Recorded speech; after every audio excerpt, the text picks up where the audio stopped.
In January 2009, when Barack Obama was inaugurated as the first black president of the United States, hopes of Americans and Europeans were high that he would make a greater U.S. commitment to Afghanistan in terms of money, troops, economic development, and state building, and above all, to finding a political solution to end the war.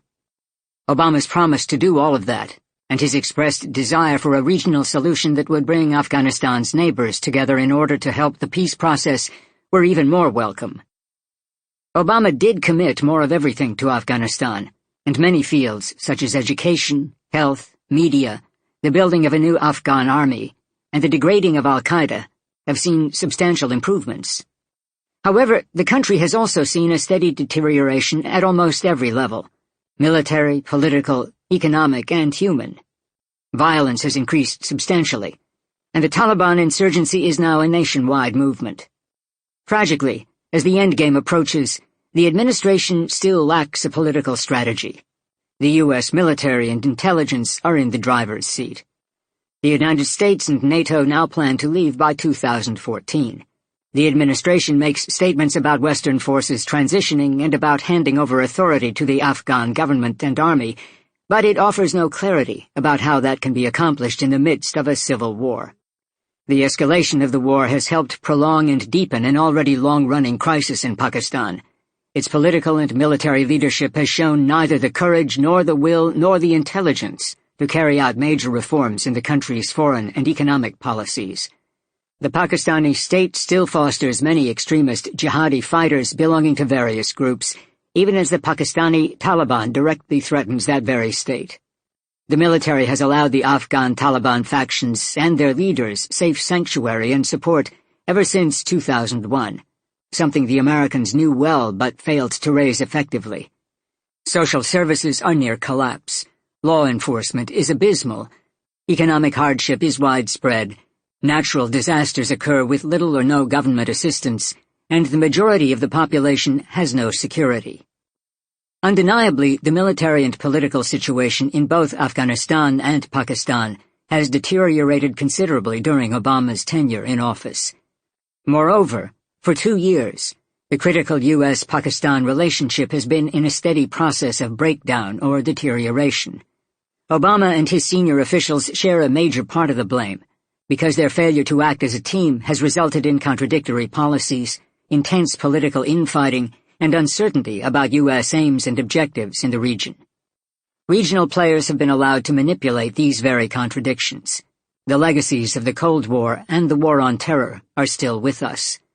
Against the backdrop of an American and European recession, we are still trying to wipe clean those historical legacies so that we can get on with improving our world. China and India are making huge economic advances. The Muslim world has seen the upswing known as the Arab Spring. Struggles for democracy are occurring in countries that have hitherto known nothing but dictatorship, and women worldwide have made enormous strides. Sadly, such progress made has not been duplicated in South and Central Asia. This vital part of the world, the birthplace of al-Qaeda, remains beset by extremist groups and nuclear weapons. Yet Afghanistan and Pakistan have a greater impact on the world's stability than any other place on Earth. We ignore efforts to forge peace and stability there at our peril. This is my third book on the wars in Afghanistan and on political developments in Pakistan and Central Asia, framed by the U.S. administrations that have tried to tackle these issues. For 3 decades, I have traveled, reported, written, and spoken about the wars and political events I have witnessed. During those 30 years, I have spent an inordinate amount of time trying to help politicians and diplomats find a solution to Afghanistan. I have spent much of my adult life writing this trilogy. The first book, Taliban, covers the Afghanistan of the 1980s and 1990s, and the rise of the Taliban and al-Qaeda, seen through the eyes of one of the few reporters on the ground there. It is very much a reporter's notebook. My second book, Descent into Chaos, is an attempt at a comprehensive history of the first 8 years after September 11, 2001, during which the United States went to war in Afghanistan, and Pakistan became a reluctant partner. It covers the presidency of George Bush and looks at events from the different perspectives of Pakistan, Afghanistan, and Central Asia. This third book, Pakistan on the Brink, is neither a reporter's notebook, a historical epic, nor a comprehensive history. It describes selected events during the first term of the Obama presidency. The focus is on the current crisis and on the solutions that are needed to ensure a future peace. It resembles a book of essays, each dealing with a different aspect of the same problem, discussing the processes that have led to the present impasse. As such, it can be opened anywhere, and any chapter can be read separately from the rest. All parties to the conflict in Afghanistan and to the deterioration in Pakistan have made terrible mistakes. Almost all the major players have shown arrogance, hubris, rigidity, and stubbornness. All have, to some degree, lived in the past and been unable to change their thinking. As an observer of these events, however, I have also found this period to be a time of exhilaration and hope. No one who has covered the never-ending Afghanistan wars, as I have, can expect to be an optimist, but I am constantly looking for that open window and hoping it will stay open long enough for peace to emerge. I hope younger readers will one day read my trilogy as a single document that covers a terrible period of mankind's history, from which crucial lessons were learned that made it impossible to repeat such death and destruction. Even though the same miseries have been inflicted on the same people, only in different eras, under different masters, I believe fervently that we do learn from our mistakes, and that is where hope lies. Ahmed Rashid, Lahore, November 2011. Chapter 1. Osama and Obama, Legacy and Inheritance. Around midnight on Sunday, May 1st, 2011, two MH-60 Black Hawk helicopters took off from the U.S. Air Base in Jalalabad in eastern Afghanistan to carry out Operation Neptune Spear. They were packed with 23 soldiers of Navy SEAL Team 6, the most highly trained American Special Forces unit, also known as the Naval Special Warfare Development Group. The helicopters were wrapped in the latest stealth and noise suppressant technology, but they still flew low, hugging the ground and the bends in the mountains, skimming the tree lines and avoiding towns and highways as they crossed some 120 miles into Pakistan's territory. The radar cover on Pakistan's western border was minimal, the United States knew, because no air attack threatened from Afghanistan. Later, 4 heavily armed MH-47 Chinook helicopters also took off from Jalalabad, carrying a second unit of SEAL Team 6, in case the first had to fight their way out. The sleepy residents of Abbottabad, a small hill station in northwestern Pakistan 35 miles from Islamabad, heard the helicopters only when they were literally over their heads. Abbottabad, a bucolic fresh-air town whose rolling green hills made it resemble a British country seat, is one of the nation's most important and safest military centers. Here the Pakistan Military Academy Kakul trains all officers joining the army and serves as headquarters for 3 military regiments. Kakul is the west point of the Pakistan Army, and most of the town's residents are retired army officers.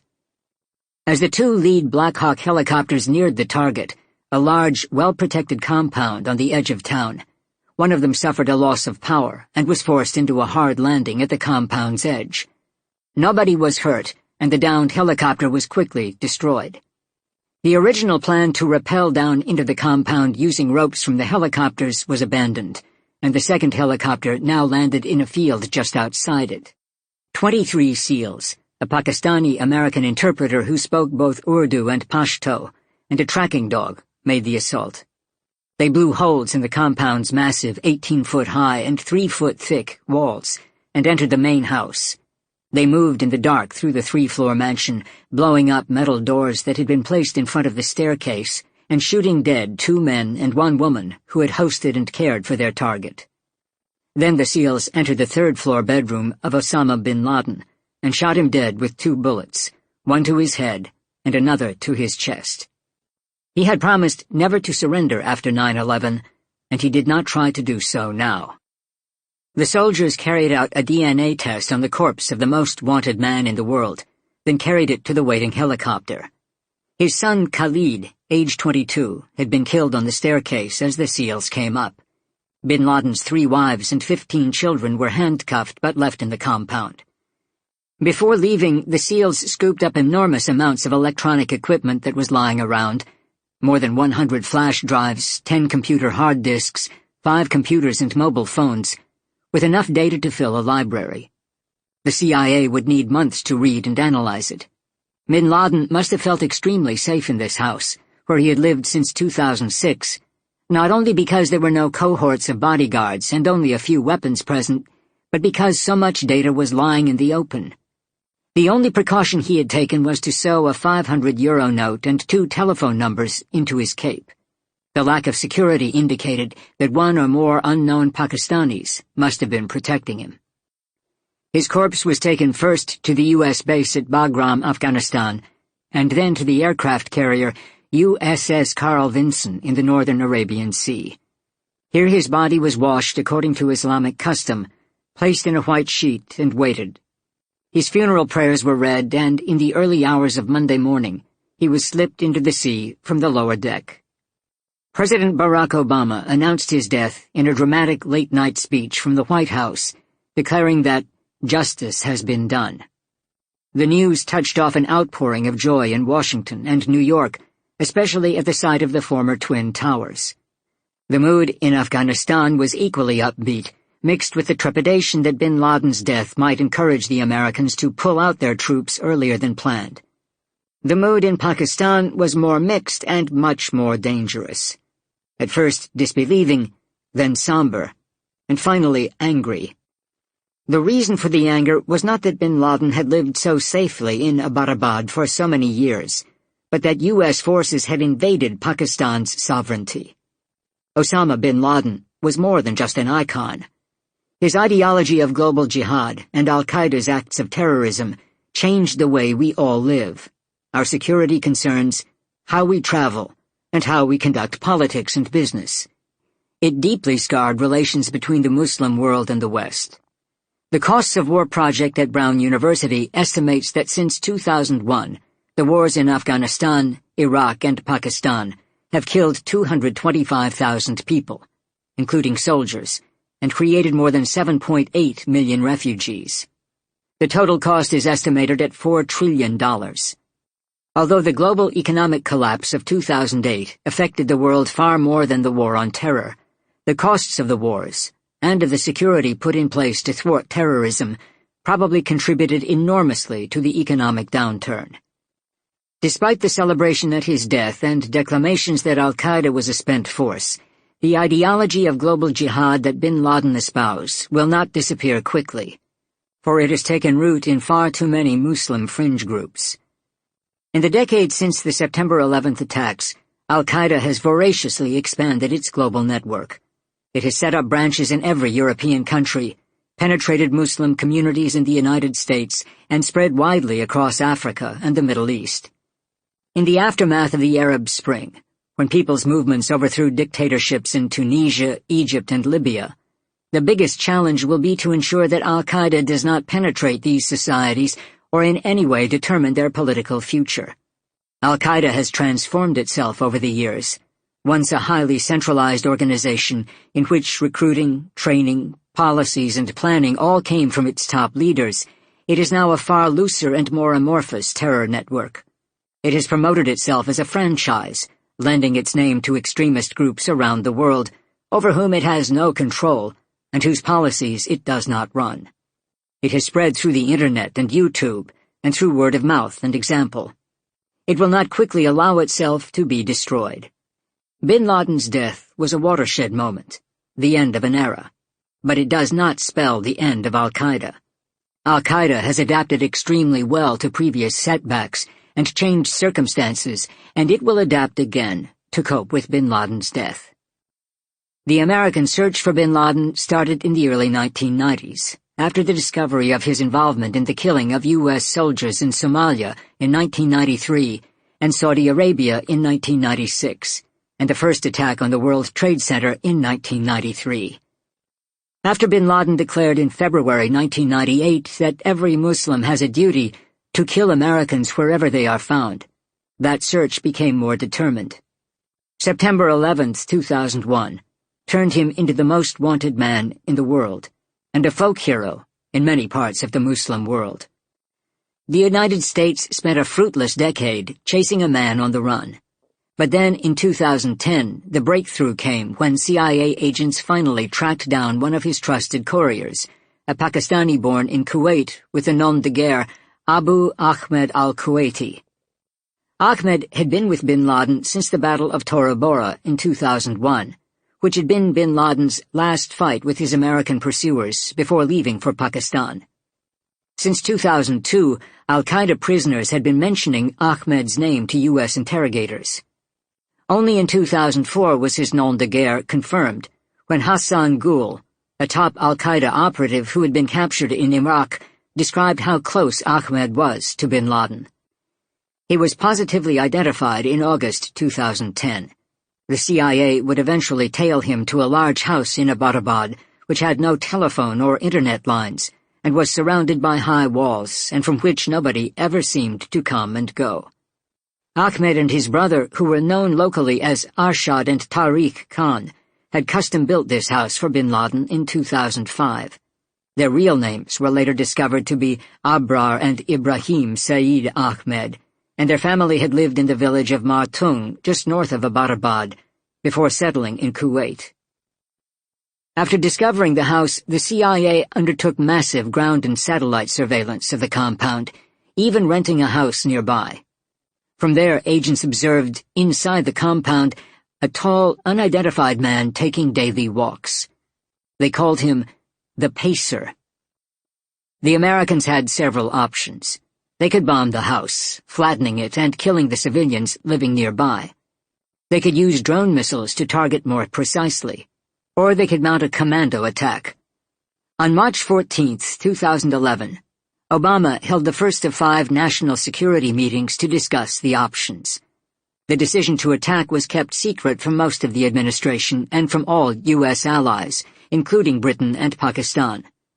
Obama made the decision to go ahead on April 29th, the Friday before the assault. That weekend, he would visit tornado-hit Alabama and also crack jokes at a White House dinner for journalists and celebrities. The political fallout from bin Laden's death was most dire in Pakistan. For years, every Pakistani leader had denied that bin Laden was in their country. As early as 2005, President Pervez Musharraf had frequently said, without providing any evidence, that bin Laden was dead, and that looking for him was no longer a high priority for Pakistan.